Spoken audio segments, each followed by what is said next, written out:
আসসালামু আলাইকুম, সবাই কেমন আছেন?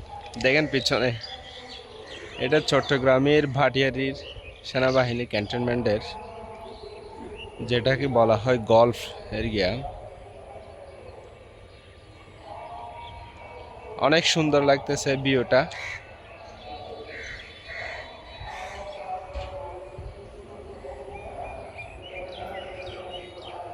আসরের নামাজের পরে মাগরিবের আগ মুহূর্তে এটা।